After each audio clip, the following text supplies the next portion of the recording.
Irmãos, vamos ficar de pé e vamos combinar o seguinte: toda vez que o dirigente for ler a palavra, sem precisar pedir, a gente já fica de pé, tá? Isso é muito bom. Por um tempo a gente colocou um asterisco aí no boletim, na ordem do culto, para lembrar os irmãos disto. Então, toda vez que o dirigente for ler a palavra, a gente automaticamente fica de pé. Isso é um sentido muito bom de reverência. Juízes capítulo 1, versículos de 1 a 26. E, como bem falou o nosso dirigente, vamos ler a uma só voz, todos juntos. Juízes capítulo 1, está aí na tela, do versículo 1 ao versículo 26. E assim o Senhor nos permitindo, nós estaremos estudando, versículo por versículo, o livro dos Juízes a partir de agora. Vamos juntos?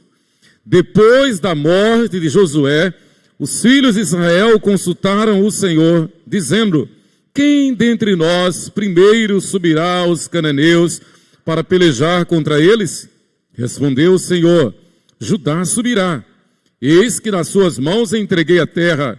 Disse, pois, Judá a Simeão, seu irmão: sobe comigo a herança que me caiu por sorte, e pelejemos contra os cananeus. E também eu subirei contigo a tua, que te caiu por sorte. E Simeão partiu com ele. Subiu Judá, e o Senhor lhe entregou nas mãos os cananeus e os ferezeus. E feriram deles em Bezeque 10.000 homens. Em Bezeque encontraram Adoni-Bezeque, e pelejaram contra ele, e feriram aos cananeus e aos ferezeus. Adoni-Bezeque, porém, fugiu, mas o perseguiram, e prendendo-o, lhe cortaram os polegares das mãos e dos pés. Então disse Adoni-Bezeque: 70 reis, a quem haviam sido cortados os polegares das mãos e dos pés, apanhavam migalhas debaixo da minha mesa. Assim como eu fiz, assim Deus me pagou. E o levaram a Jerusalém e morreu ali. Os filhos de Judá pelejaram contra Jerusalém e, tomando-a, passaram-na a fio de espada, pondo fogo à cidade. Depois os filhos de Judá desceram a pelejar contra os cananeus que habitavam nas montanhas, no Neguebe e nas planícies. Partiu Judá contra os cananeus que habitavam em Hebrom, cujo nome outrora era Criate-Arba, e Judá feriu a Sesai, a Imã e a Talmai.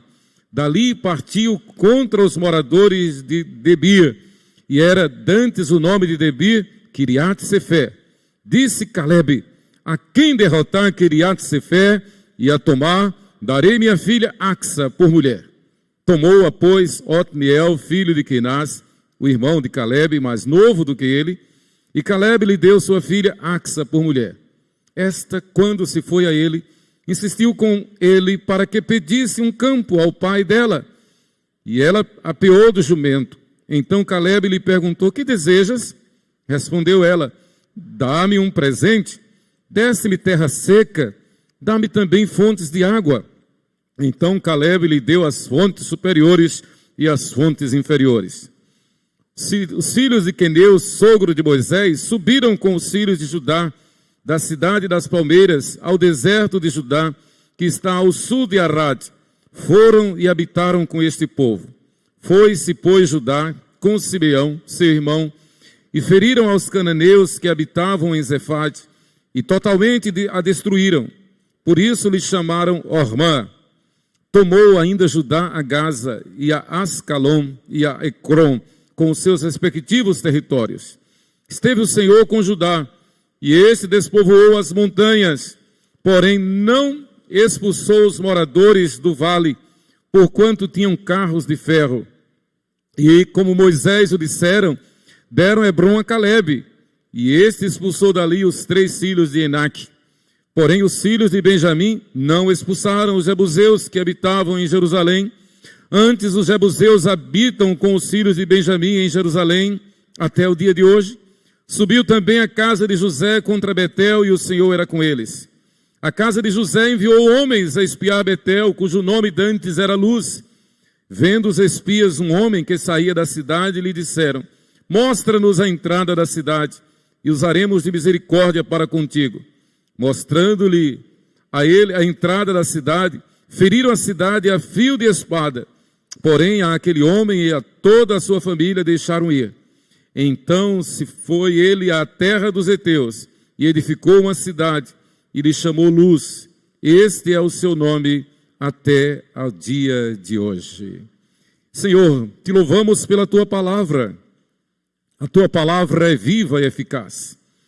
E pedimos que essa palavra, que muitas vezes é tão difícil de compreensão naturalmente, nos seja sempre revelada pelo teu Espírito, ó Deus. Por nós mesmos nós não podemos entender a tua palavra. Precisamos da intercessão do teu Espírito. E assim nós te suplicamos, ó Deus, em nome de Jesus. Amém. Podeis sentar, irmãos. Irmãos, esse texto nos permite pensar sobre desobediência espiritual. Desobediência espiritual, naturalmente, é algo que, desde Gênesis capítulo 3, desde a queda de Adão e Eva, vai perdurar, vai permanecer, vai estar conosco até o último instante da nossa passagem pela terra. Fomos vendidos à desgraça do pecado. Romanos capítulo 6, versículo 23 diz: o salário do pecado é a morte, mas o dom gratuito de Deus é a vida eterna em Cristo Jesus. E a ideia tanto do livro de Juízes como do apóstolo Paulo em Romanos é mostrar-nos que vivemos nessa linha íngreme, nessa linha divisória entre obedecer e desobedecer. Desobediência espiritual. O livro de Juízes recebe esse nome em virtude dos líderes civis e militares que Deus levantou para cuidar da nação de Israel. Pensemos no contexto, e esse primeiro capítulo, esses 26 versículos que nós lemos, nos mostram, o texto que o presbítero Hélio leu em Josué 24, nos mostram isto. Deus vem fazendo maravilhas a Israel. Primeiro é bom recordar que esta terra de Canaã é a terra que Deus deu a Abraão. Lá em Gênesis capítulo 13, quando Deus chamou Abraão, Deus disse: essa terra é tua, eu te dou, e te multiplicarei nessa terra. Então aquela terra era de Abraão. Abraão cresce, Abraão compra aquela terra com a bênção de Deus, para poder sepultar sua esposa Sara. Aquela terra é de direito. No entanto, lá adiante Israel tem que ir ao Egito por causa da fome. E passa 430 anos no Egito. Aquela terra fora então saqueada, invadida por povos estranhos. E a característica principal dos povos estranhos a Deus é a idolatria. É a sensualidade.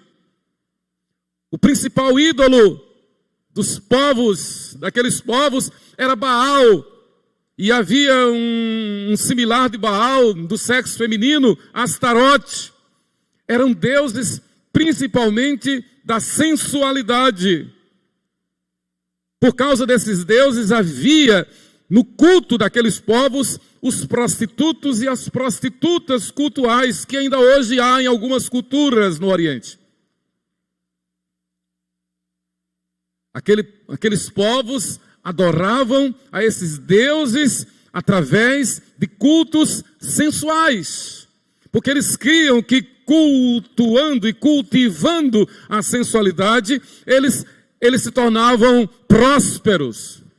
A multiplicação não era apenas na geração de filhos, mas o progresso, a prosperidade era em todas as áreas, desde que se cultuasse a sensualidade. Qualquer semelhança não é mera coincidência com os dias em que vivemos, onde a moda exalta a sensualidade, as músicas exaltam, os programas, a literatura, as faculdades exaltam a sensualidade.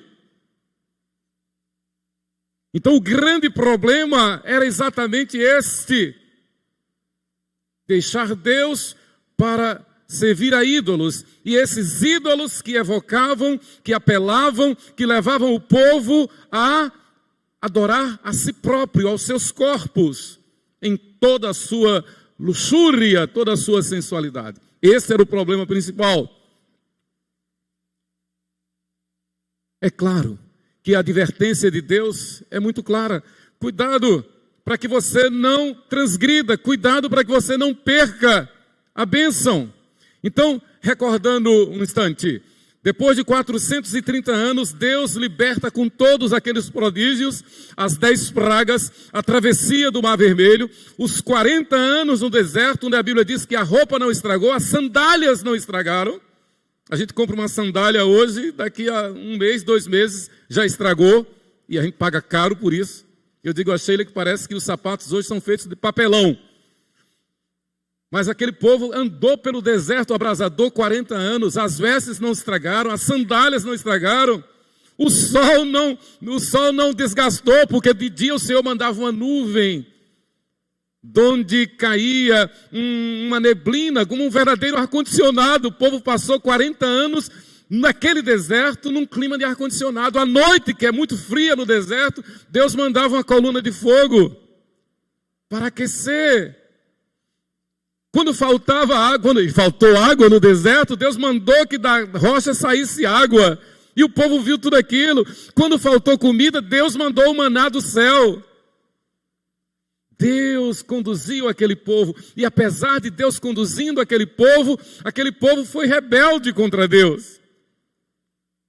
Perceba pelo menos uma característica da rebeldia.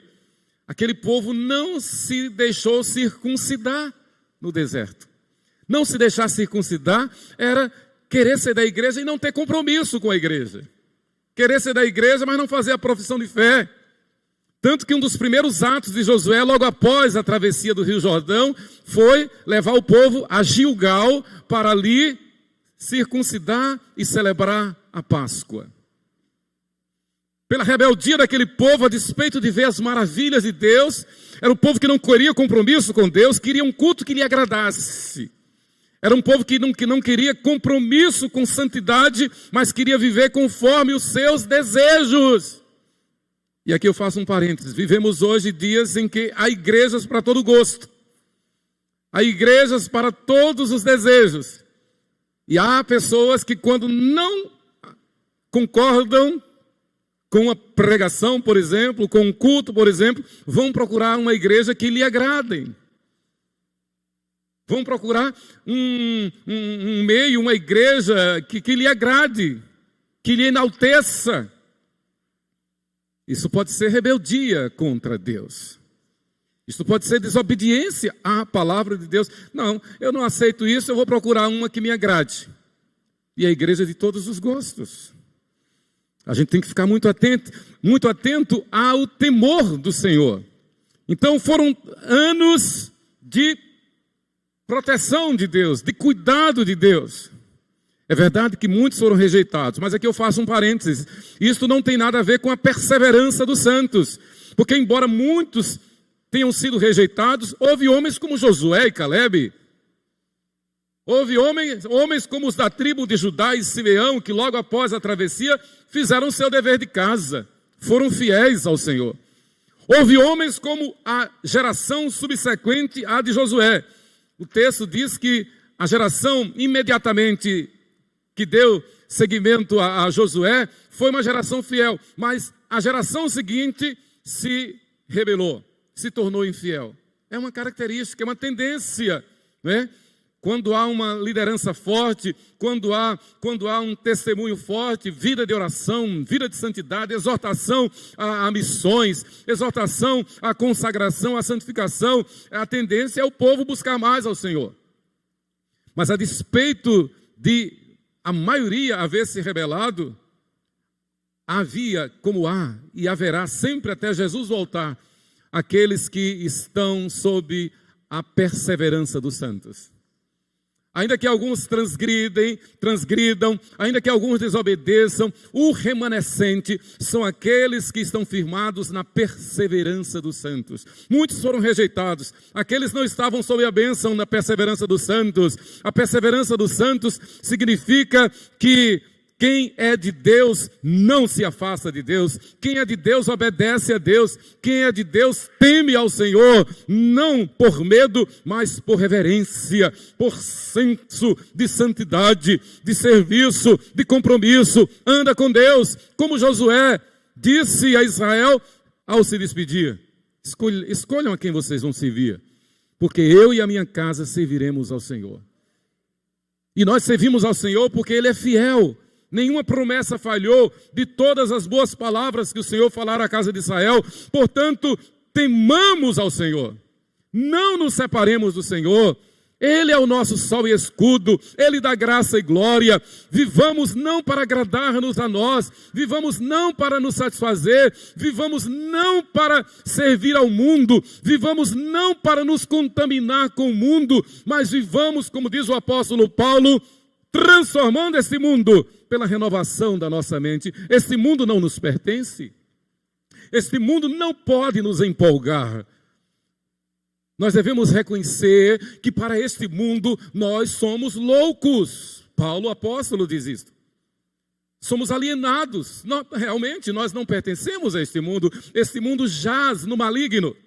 Então o problema é que Israel, diante de tantas conquistas, tantas bênçãos, tanta prosperidade, tantas maravilhas de Deus, Israel achou que devia satisfazer aos seus instintos, aos seus desejos. Esse é o problema. A palavra de Deus é severa. Os irmãos viram aqui no texto que era uma época de extrema violência, não diferente da de hoje. Não diferente da de hoje. Era uma época de guerras, de destruição, de tirania. Vimos a história desse Adoni-Bezeque, que havia cortado os polegares das mãos e dos pés de 70 reis. Israel pega e faz o mesmo com ele.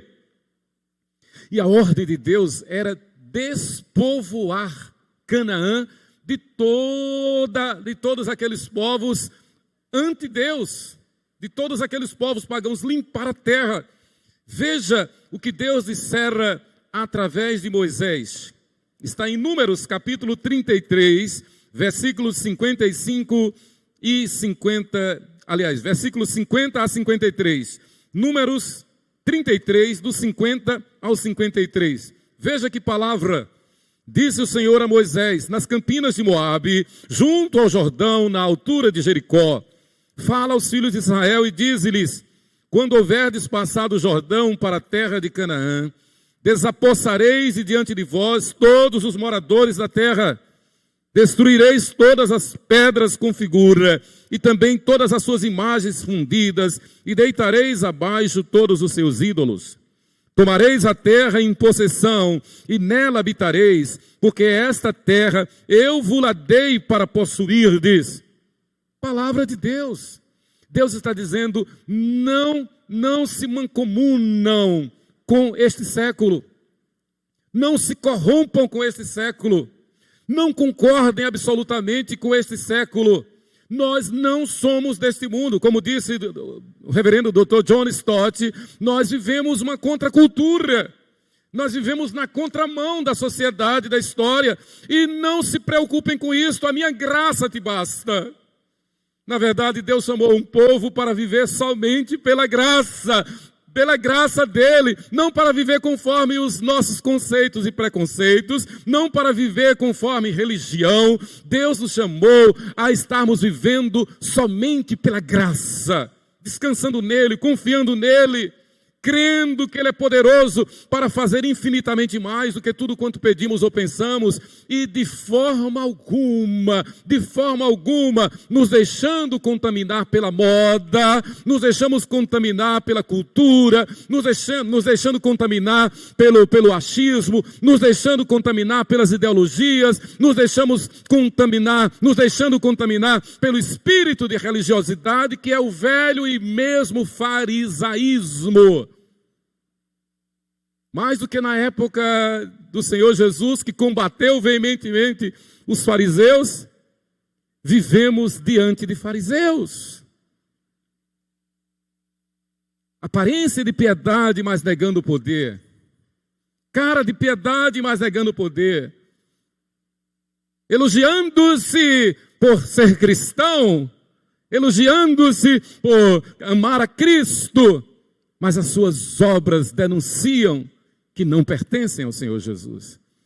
Aqueles que pertencem verdadeiramente, aqueles que perseveram, aqueles que estão sob a perseverança dos santos, estes vivem somente pela graça. Viver somente pela graça, irmãos, é dizer não ao ego. Viver somente pela graça é obedecer ao Senhor Jesus, que diz: quem quiser vir após mim, negue-se a si mesmo. Então eu tenho que negar os meus conceitos, preconceitos, as minhas vontades, os meus instintos, os meus desejos, aos meus olhos, negar a mim mesmo e viver somente pela graça.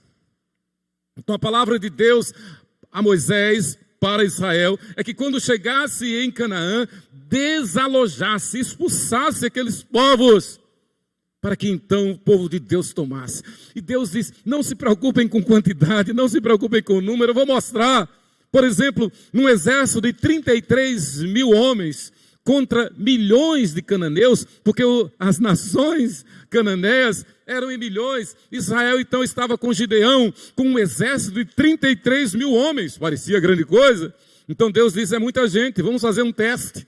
E daqueles 33 mil homens, 32.700 foram reprovados, ficaram apenas 300, e Deus disse: é com esses 300 que Israel vai vencer, e venceu. Então nós não temos que nos empolgar com o mundo, irmãos, nós não temos que nos impressionar com o mundo, porque maior é aquele que está em nós do que o que está no mundo. Somos estranhos ao mundo, somos diferentes do mundo, mas o Senhor peleja por nós. O Senhor vai nos dar vitória. O Senhor vai fazer maravilhas. O Senhor vai salvar os seus eleitos. O Senhor vai fazer com que os santos perseverem, não numa religião, mas perseverem em santidade. Perseverem em santificação. Perseverem dizendo não ao mundo, porque este mundo jaz no maligno. Mas Deus continua dizendo a Moisés, agora nos versículos 55 e 56 de Números 33, é o pano de fundo da história dos juízes, do livro de Juízes. Aqui eu faço um parênteses: o livro de Juízes é um livro doloroso. É um livro que a gente lê sentindo gosto de sangue na boca. É o livro onde até mesmo os juízes levantados por Deus cometeram as piores asneiras, como Jefté, que faz uma promessa louca, deslocada, impensada, e diz: eu vou para aquela guerra. Se eu vencer a guerra, quando eu voltar, a primeira pessoa que eu encontrar, eu vou sacrificar ao Senhor. Quem foi que mandou ele fazer isso? Demônio. Quer dizer, há mesmo pessoas no púlpito, há mesmo pessoas no louvor, pastores como eu, que podem, pela vaidade, que podem pela falta de santificação, que podem, por não estar vivendo somente pela graça, fazer desatinos como este. Aí Jefté volta, e a primeira pessoa que ele encontra é a sua filha, virgem, sua única filha. E ele diz: eu fiz a promessa e vou cumprir a promessa. E explica a filha, a menina sente, reconhece, e diz: papai, se o Senhor fez a promessa, cumpra a promessa. Que loucura!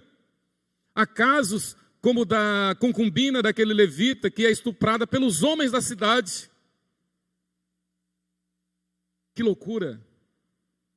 Há casos como do pai de Gideão, que era um adorador de Baal. E Deus manda que Gideão vá lá e derrube o altar de Baal. É uma história sangrenta, é uma história de negação, de rebeldia, de apostasia, mas é a história do povo de Deus. É a história da igreja. Nós estamos, de alguma forma, sujeitos às mesmas tentações, às mesmas aflições. De alguma forma, não. Nós estamos de todo sujeitos às mesmas tentações. Nós estamos sujeitos a nos rebelar, estamos sujeitos a desobedecer, estamos sujeitos a ter preguiça de servir a Deus, estamos sujeitos a não querer compromisso com a igreja, estamos sujeitos a pensar sempre do nosso ponto de vista, estamos sujeitos a querer fazer valer a nossa vontade, o nosso ego, e se não é desse jeito eu não concordo, se não é desse jeito eu discordo. A história da igreja mostra, a história é recente, a história da igreja mostra, por exemplo, de membros de igreja que quando discordam de alguma decisão da liderança da igreja, simplesmente até avisam, não vou dar meu dízimo, porque eu não concordo com isso. Enquanto não mudar, enquanto não for do meu jeito, eu não vou dar o dízimo. Há casos e casos assim, terrível. Que diferença, e me permito aqui o testemunho que me emocionou. Na sexta-feira, antepassada, 2 dias antes de partir para a glória celestial, lá do hospital, o irmão Adalberto dos Santos ligou para mim, a voz já fraquinha. Pastor Emanuel, amanhã é sábado, já saiu o meu salário. E os meus filhos sabem que a primeira coisa que eu faço quando recebo o salário é entregar o dízimo. Foi na sexta. Então, se eu passe lá amanhã, sábado, e pegue o dízimo, eu não ia fazer isto. Eu fiquei quieto. Na segunda-feira, ele partiu para a glória celestial. Quando foi anteontem, a filha mais velha ligou para mim e disse, pastor, Aricelma e Almir estavam lá na hora. Venha buscar o dízimo que papai pediu para o senhor vir buscar. Ele já está no céu, mas ele estava consciente do cuidado com a igreja. Esse é dos que perseveram, esse é dos que estão na perseverança dos santos, esse é daqueles que vivem somente pela graça. Mas veja então o que Moisés continua dizendo a Israel. Números 33, versículos 50 a 53. 55 e 56. Números 33, versículos 55 e 56. E esta palavra é para nós hoje, diante do mundo. Porém, se não desapossardes de diante de vós os moradores da terra, então os que deixardes ficar, ser-vos-ão como espinhos nos vossos olhos, e como aguilhões nas vossas ilhargas, e vos perturbarão na terra em que habitardes. E será que farei a vós outros como pensei fazer-lhes a eles? Palavra de Deus. Deus disse, eu vou destruir esse povo. Eu vou castigar esse povo. Eu vou acabar com essa raça. E vou servir-me de vocês, Israel. Vá lá e faça isso. Se vocês não fizerem, eu vou fazer com vocês. E realmente aconteceu isso. A sentença de Deus foi dura. Se vocês não expulsarem esse povo, eles vos serão como espinhos nos olhos, como aguilhões nas ilhargas. Aguilhão é aquele ferrão que o vaqueiro empurra o boi, a ponta de ferro. E foi exatamente isso que Israel padeceu por 350 anos, que foi o tempo dos juízes. Esses versículos que nós lemos, irmãos, nos mostram o que acontece quando o povo de Deus desobedece a Deus. É a desobediência espiritual. A síndrome de Adão e Eva perdura. Graças a Deus, o Espírito Santo nos lembra a todo instante, a toda hora, para que a gente reconheça o nosso pecado, para que a gente reconheça a nossa falibilidade, para que a gente não se deixe levar por aquilo que é simplesmente agradável aos olhos, agradável ao paladar. Foi o caso de Eva. É agradável aos olhos, é uma fruta bonita, é agradável ao paladar. Veja, e tem mais, se a gente usufruir dela, a gente vai fazer sucesso. A história é essa, irmãos. Alguém vai olhar para nós e vai aplaudir. Alguém vai olhar para nós e vai elogiar. Alguém vai olhar para nós e vai fazer com que a gente entre na turma. Tem muita, até crianças já, orientadas pelos pais nécios, crianças, adolescentes, a viver conforme a modinha dos coleguinhas, assim, para se enturmar, para que não seja um estranho no ninho, que sejamos estranhos no ninho. Toda vez que chega a festa de São João, eu me lembro de papai. Grupo Escolar Rodrigues Dória, Rua Espírito Santo, bairro Siqueira Campos. Claro, eu achava a coisa mais linda a quadrilha. E eram 2 meses de ensaio da quadrilha, já começava em abril. Finalzinho de abril, maio e junho, o ensaio da quadrilha era a coisa mais linda. Aqueles que estavam na quadrilha eram isentos de determinadas aulas. E bonita aquela coisa. Mas papai dizia, não, crente não faz isto. Isso não é coisa de crente. O prazer do crente é louvar a Deus. Estar na escola dominical, no culto doméstico, no culto. E ele me levava com os homens da igreja para os trabalhos evangelísticos, da UPH, no sanatório, no Asilo Rio Branco. Era a minha quadrilha. Ensina a criança no caminho em que deve andar. Não tem graça nenhuma, filho de crente, com a brincadeirinha do carnavalzinho que vai ter na escola. Esses dias eu vi tanta cena, tanta coisa, no comércio, na rua, no condomínio, apelos, nos grupos. Quem é que tem a fantasia? Porque vai ter o carnavalzinho na escola. Não é festa de crente. Meu filho não participa. Meu filho não vai nesta. Meu filho é de Deus, meu filho vive somente pela graça. Não tem carnaval, nem São João, nem essa do final do ano, de novembro, da bruxa. Halloween, não tem Halloween. Filho de crente, os pais crentes e fazendo a festa de Halloween, fazendo a indumentária, fazendo a fantasia, porque vai ter o Halloween na escola, e se não fizer, meu filho pode ficar triste. Se não fizer, meu filho pode sofrer bullying. Que sofra bullying. Nós não somos deste mundo. A palavra de Deus foi dura, expulse o inimigo, não concorde com o inimigo, acabe com eles, senão eles serão como espinhos nos vossos olhos, aguilhões nas vossas ilhagas. Aí o que é que nós temos visto? Uma sociedade de meninos super mimados, uma sociedade de inversão de valores, e você sabe o que é que eu quero dizer? E é capaz de, se eu falar o nome, sair daqui preso, as redes sociais da igreja serem derrubadas, como está acontecendo com igrejas nossas. Inversão de valores, afronta contra Deus, e o mundo vem solapando contra nós, como Adoni Bezek, querendo cortar os nossos polegares, querendo nos matar. Deus disse, antes que Adoni Bezek faça isso, faça contra eles. Mas não se amoldem a eles. O problema é que Judá e Simeão fizeram o dever de casa correto, mas dali os demais não mais fizeram. Não mais cumpriram. Não mais obedeceram a Deus. O texto diz, esteve o Senhor, versículo 19, esteve o Senhor com Judá e este despovoou as montanhas, porém, não expulsou os moradores do vale, porquanto tinham carro de ferro. Tiveram medo dos carros de ferro. Deus já tinha dado a vitória. Deus já tinha mostrado que com carro de ferro, sem carro de ferro, a vitória é do povo de Deus. Na verdade, a partir daí, o povo começou a se deixar influenciar pelos cananeus. Era cômodo, era confortável.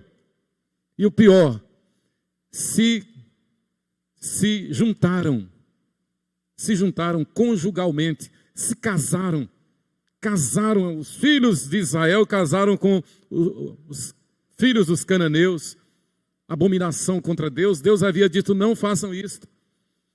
E ao invés de expulsar, eles formaram uma sociedade mista, fizeram uma sociedade idólatra, aquele povo que foi povo de Deus. Daí esse período dos juízes, termos juízes, por exemplo, como Sansão, que a despeito de ser prometido por Deus, abençoado por Deus, e ser de Deus, mas deixou-se influenciar de tal forma.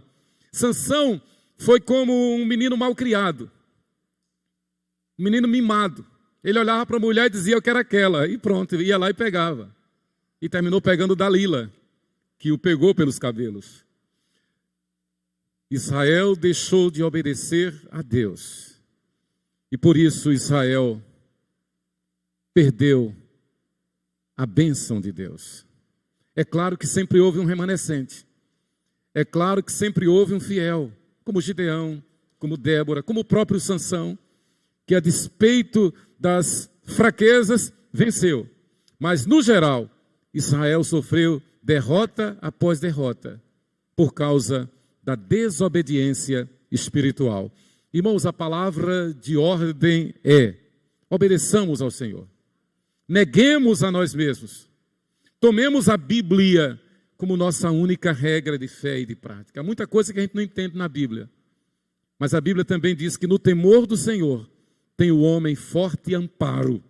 E isto é refúgio para os seus filhos. Eu não exagero em dizer que a tarefa mais urgente para a igreja hoje é buscar a Deus em favor de nossos filhos, em favor das crianças. Que Deus tenha misericórdia de nós. Amém. Nós vamos orar. Após a oração eu quero dar alguns avisos. Senhor Deus e Pai, graças te damos pela tua palavra.